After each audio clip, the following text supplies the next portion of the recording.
Welcome back to the tube. Back in the kitchen, rest day, meal prep day, Q&A day, recovery day. So no training today, but it is officially day one of improvement season, which is very, very exciting. I said I was going to stop saying exciting, but it's very exciting. So lots to go over in terms of anabolics changing, if food's changing, if training's changing. So we're going to do a bit of a Q&A, and then I realized that I filmed on my phone. So I had to screenshot and send myself the questions from Instagram so I could actually read the questions and answer them for YouTube. So we're going to do that today.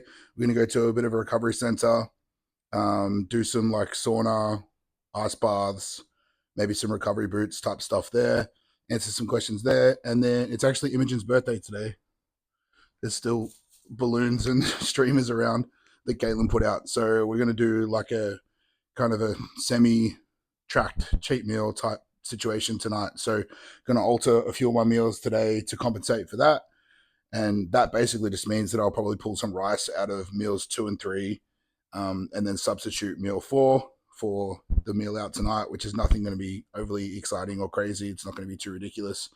And then I'll probably just make my core meal as per normal when I get home. So I'm going to start getting that together, go out, do some recovery, and we'll answer some questions along the way. First things first, we need ingredients. So pre-pepped chicken that's already been slow cooked and portioned out. Beetroot's definitely going in. Pineapple's definitely going in. Shredded lettuce, because that's how you stay shredded. And I swear I have some sauerkraut still in here, which I've been adding. I do. And that's been a pretty good addition too. So we're going to throw all that in. Probably do some beans from the freezer as well. And we'll start putting all that together. Perfect. So due to my sprinkle of the tism, I like to get everything in its own individual container so it's much easier to portion. I know how much is left. Just makes life easier, all right? Just makes this whole process a damn sight easier. And then we head to the Tupperware container where we keep all of the red decor bowls, because if you know, you know.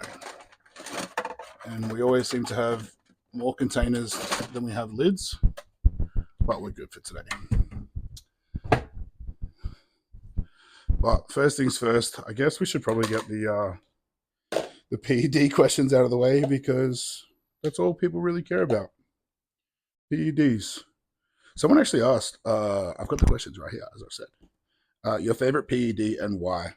And honestly, like, my favorite PED is just testosterone. It's your best bang for your buck. It's the foundation of the male hormone profile. It is probably the most scientifically studied in terms of like performance enhancing drugs. And it's just like you can manage side effects easy on it. It's easy to navigate. It's probably the most readily available, and it's the most legitimate PED on the market. Usually it's the one that you know is going to be what's written on the label, and that's really important. So that would be my favorite PED. Someone said, is there such thing as light steroids, or if you're going to do them, may as well go hard? Now, there's definitely a smarter way to go about taking steroids. It's like you could say that about any drug of any kind. Like, if you've got a headache, you're not going to take 12 Panadol tablets, are you, to elicit a response, because that's too much. And it's the same with steroids. It's like you want to work out what's going to be your best return on investment. Obviously, you want to weigh up the pros and cons. You want to do your due diligence in terms of research, understanding how far you want to go with this, what's going to be the most applicable way to go about that. And then in terms of, going hard, what is your overall goal? Like, if you're just a gen pop athlete, looking to take some TRT, like, obviously you're not going to bang a gram of tren, because that's probably going to be a little bit of overkill. But there's definitely like levels to this shit, as you would say. And I always sort of recommend starting on the lowest end possible to elicit any form of results.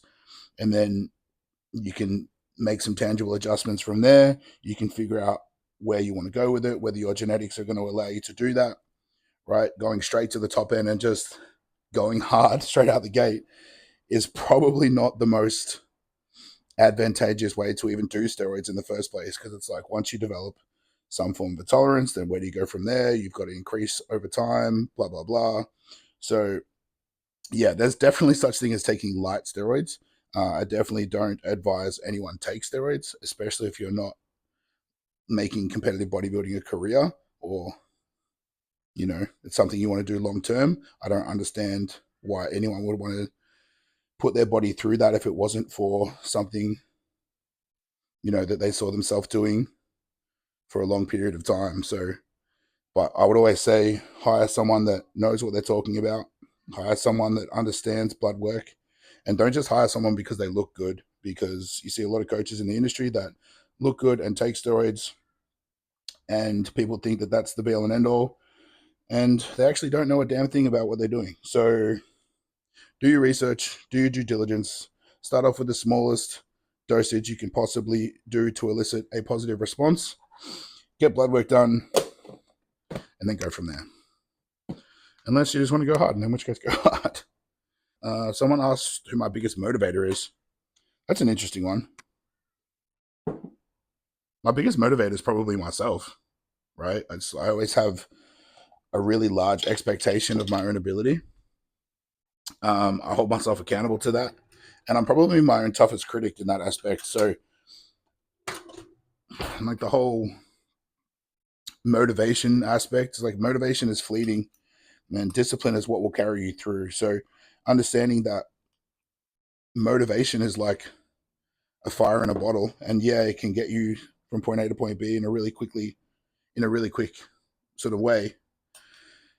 But discipline is what keeps you consistent. Discipline is what allows you to keep working even when that motivation does sort of start to flame out. So I like to hold myself consistent. I like to hold myself, I guess,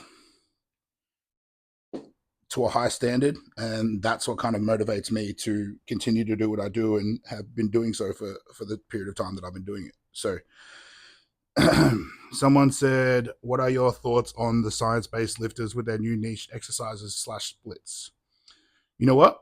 The more people that, and I've had a good think about this, but the more people that are in that science-based lifters with their new exercise and their new splits, the better it is for me, because they're never going to be good bodybuilders. So it's less competition for me to go against. So if you're in that camp and you're doing that and you swear by that, keep doing it, because you're never going to stand next to me on stage, so I don't have to worry about you. And I'm a live and let live guy. So you guys do what you want to do. Take care of your own training. That's what you want to do. I'm more than happy for you to do that.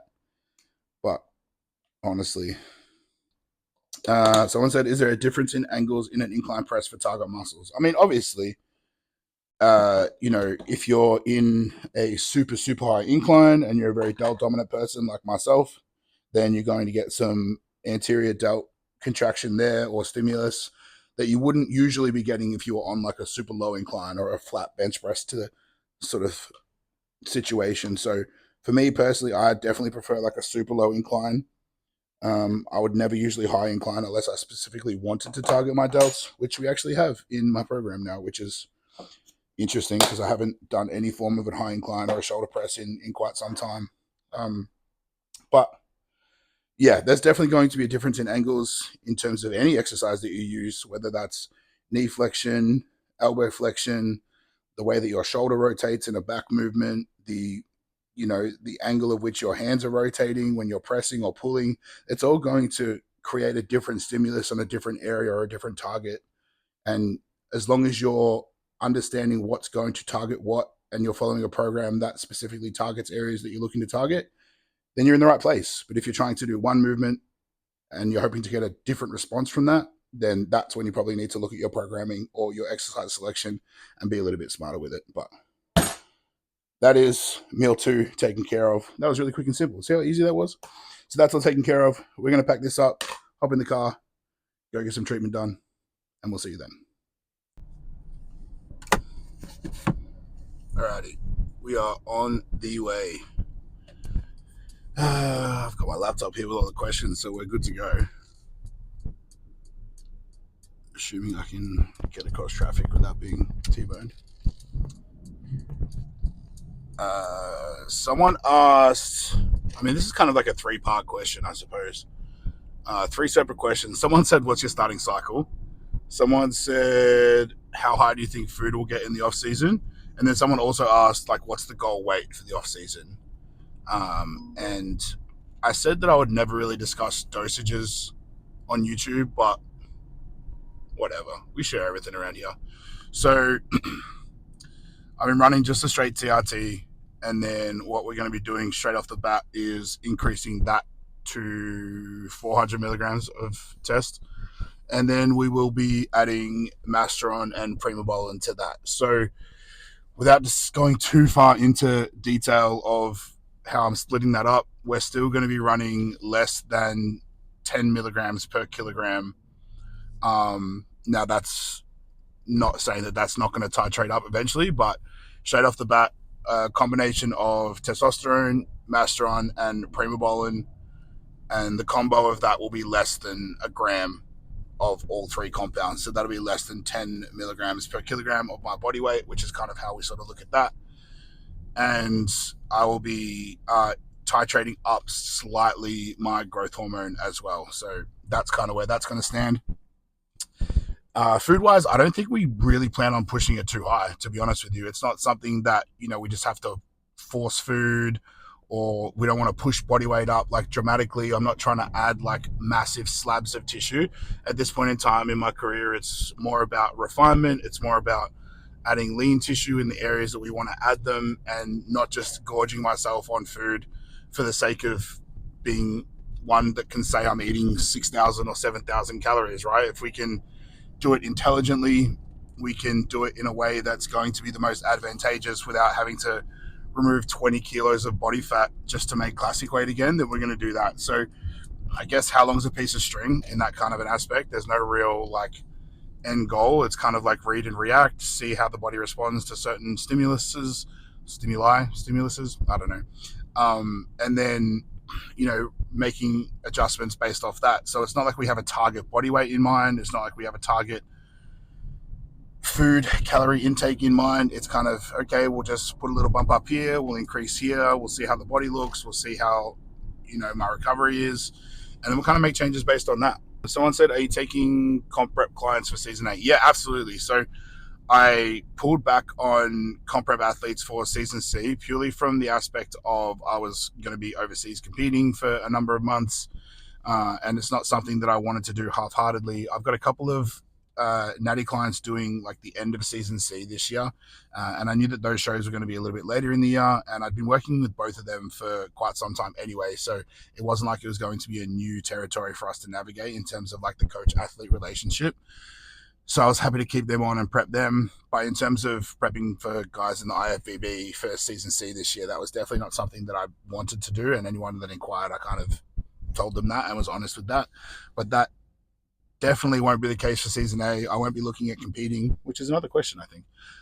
Definitely won't be competing until potentially the same time next year. So that means that, for the next 20, 25, 30 weeks, people will have my full attention to coach. So that will mean that I am, yes, taking on athletes, both natural and enhanced, both male and female, and then, taking on, higher level gen pop athletes as well. So your generic kind of training is not sort of something that I gravitate towards anymore. I sort of would prefer more of an educated athlete that has a basis and the ability to track food. And this doesn't have to be an enhanced individual. It can be anyone and anyone.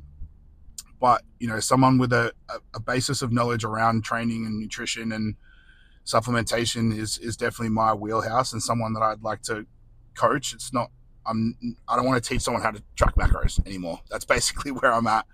And that's kind of where my demographic is. So definitely taking on athletes, both competitive and non-competitive, but the books are open. So if you want to be coached by yours truly, hit me up because I'm keen. Let's work together. I guess we can touch on when will you be competing again? So I'm denied about this question a little bit. You know, I've done the US tour twice now. The idea of sort of competing in Europe or somewhere in Asia has kind of tickled my fancy a little bit. But I think in terms of exposure, in terms of familiarity, in terms of getting in front of the same judges again, I think the wisest choice from a bodybuilding standpoint would be to potentially do the exact same shows again. So, or at least around the same time, whether that be Tampa, Texas. I'd love to go back to Oklahoma again, which is where I finished my first pro tour. They were incredible. So I'd love to go back to Oklahoma. I'd love to do Texas again. That was probably my favorite show and favorite city to be in from a bodybuilding standpoint. Tampa was absolutely beautiful. But there was a couple other shows around that time that sort of pricked my curiosity as well. So I think definitely a US trip 3.0 might be on the cards there. I think it's probably smart from bodybuilding decision or a bodybuilding standpoint to attack it that way rather than, you know, go to a new city, stand in front of new judges, and try something entirely new again. I think comfortability is something that is very underrated in a competition prep. And if you can be in a situation that's familiar, that you feel comfortable in, that cortisol is low in, that you're not stressing about, then that's going to elicit the best response from a physique standpoint. So why would we not choose to do that again? Yeah, so we're just pulling up to P3 now, which is kind of like a full-on recovery center. So they do like a sauna, ice bath, spa. They do like the compression boots as well. So kind of just like an R&R day today. So we'll sit in the sauna for a little bit. We'll do some hydrotherapy. So jump between the ice bath and the spa. And then probably finish off with just doing some client work on my laptop whilst we've got the compression boots on. And means that we're locked, loaded, recovered, and ready to dominate a posterior session tomorrow, which I'm really excited about. So let's go. Alrighty, we are back. Didn't really feel right filming in the recovery center, so we didn't do that. But we did 30 minutes in the sauna and we did 30 minutes of the hydrotherapy. It was actually really interesting to see the contrast. Like my heart rate got up to like almost 150 in the sauna, and then how quickly it came down once we jumped into the ice bath, and then the contrast of the spa into the ice bath again was really quite interesting. And I think, if I remember correctly, yeah, my watch, although we take Apple Watches with a grain of salt, my Apple Watch said for the hour, so I did like half an hour in the sauna and then half an hour in the like contrast hydrotherapy. I burnt a total of almost 600 calories, and then 450 of that were active calories. So it's kind of crazy. Obviously, we take that with a grain of salt, and you know it is what it is. But it's always interesting to see that. But we're here. We're actually washing Caitlin's car because she's been complaining that it's dirty for about 3 months, and we also need to put air in her tires, and we also need to put washer fluid in her windscreen washer. So she's very, very pretty. She's very, very intelligent, and she's very, very strong, but she is but a girl. So we're doing a little bit of R&R for her car today. And whilst we're here in the car wash, we are going to answer the last of the questions. So I had like 4 or 5 questions all about my cream of rice. So kind of the most popular one was like, what's your favorite core toppings? Now, I'm a big frozen fruit guy. Always like to add frozen fruit and peanut butter. And since we've come out of comp prep, we have had a little bit more flexibility. So we've been adding like little bits and pieces that have been tracked, but adding little bits and pieces to my core. So at the moment, like I'm a big fan of adding little Reese's peanut butter. And when you like put those into the core when it's hot, they kind of melt through. That is absolutely perfect to me. But normally I just go with rice flour, protein, frozen berries, peanut butter, maybe some maple. Although I've been crumbling up little Biscoff biscuits on top as well lately, and they're actually quite calorically friendly and definitely macro friendly. So that's been probably my favorite so far. Someone asked, would I ever get a hair transplant? You know what? I'm kind of loving the bald look. I'm not going to lie to you. I'm kind of digging it, but never say never. Who knows? Maybe one day. Maybe one day when I qualify for the Olympia, a company in Turkey will sponsor me and fly me out there to do it. Let's finish off. We'll do 2 more. 2 more to finish off. Someone said, when are you moving back to Melbourne? who knows? Never say never. Working a little bit closer with the IFBB Pro League, and their head office is in Melbourne, so that could potentially be something in the future, maybe. But who knows? Never say never. You never know. Maybe it won't even be in Australia. The next place we move to, Texas was really nice. That's all I'm gonna say. And we'll finish on this one. We'll go. Is it easier or harder to prep the same time as Caitlin? Honestly, like prepping with Caitlin was the easiest thing ever. Honestly, it was the easiest prep I've ever done. I'm not going to say that was all because I prepped with Caitlin. There was a few others, like extenuating circumstances that led to that prep being as good as it was. But I will stress this until I'm blue in the face that it doesn't matter what phase you're in, what phase your partner is in, whether you're competitive athletes or not, but communication is and will always be by far the most important thing in a relationship. And I think whether you're in prep, whether she's in prep, whether you're both in prep, whether you're both not in prep, there's always going to be things that will come up. No relationship is ever perfect. No person is ever perfect, regardless of what phase they're in. But as long as you're able to communicate and be open and honest with one another, there's literally nothing that you can't get through if you genuinely want it to work, right? Like anything in life, anything that's worth having is worth working for. If that means working on yourself, if that means working on your relationship, then that's what you need to do. Now, Caitlin and I align in a lot of ways, but definitely as athletes, we align extremely. So to be able to go through that prep process together was something that we both flourished in. It was something that wasn't perfect by any stretch, but we're finished. Perfect. We were able to give each other space when we needed space, and we were able to communicate that. And that was by far the most refreshing thing that I took from the prep that we did together.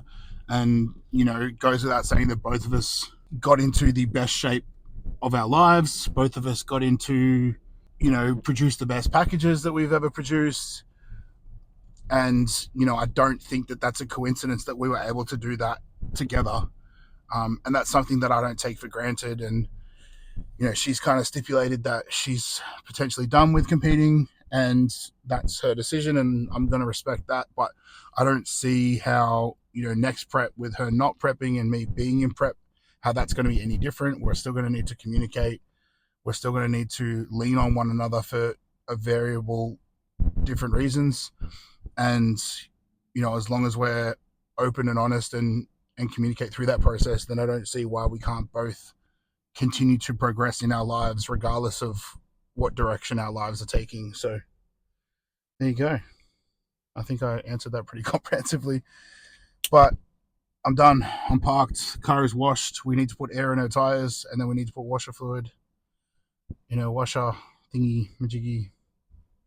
And then we're going to go home, make another meal, do some client work, and then we're going to head out for Imogen's birthday tonight. So appreciate all the questions, appreciate the variety of questions, and appreciate you guys for viewing along.